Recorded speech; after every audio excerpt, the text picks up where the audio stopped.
So, itong apat, it's okay sa iya, ha? Ay, unsa na. Pero kani, kailangan isulod. Kasi, di man sila mag-away nito.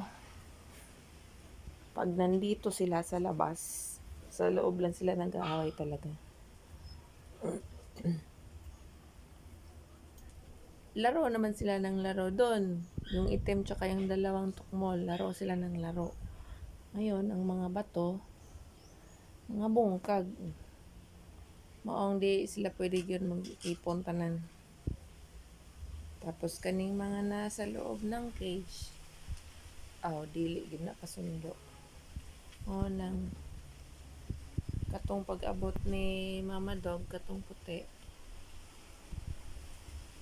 Kabalo kung saon ako. So, no choice ko kundi si Mami Doggy butang sa kwarto.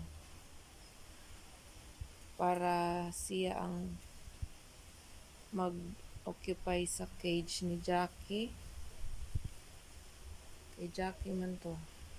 Tapos, si Jackie diri sa iyaha.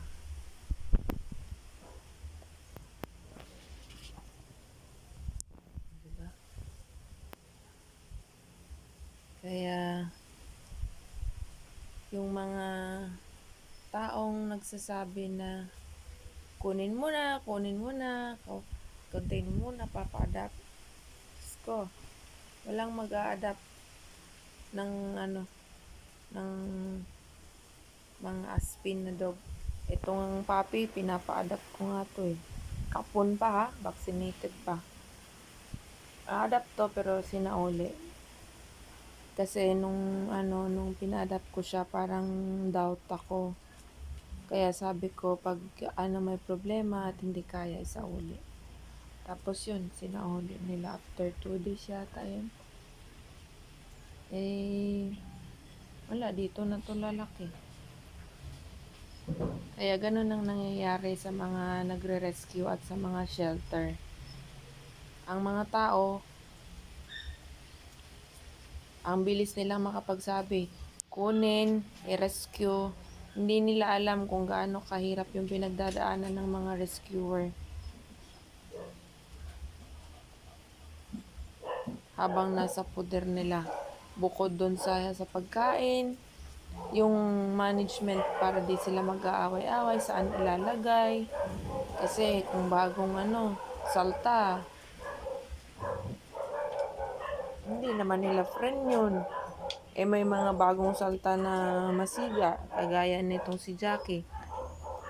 Bagong salta siya dire. Si Mami Doggy, si Brownie, naana din eh.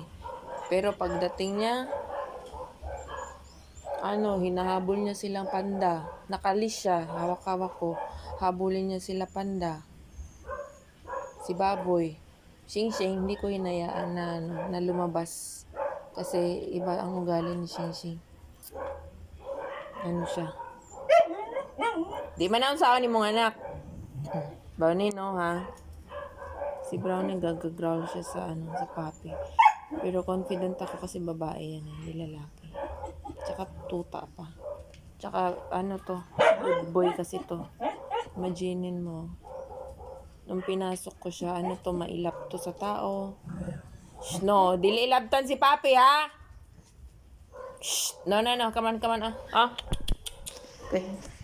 Come here, biscuit!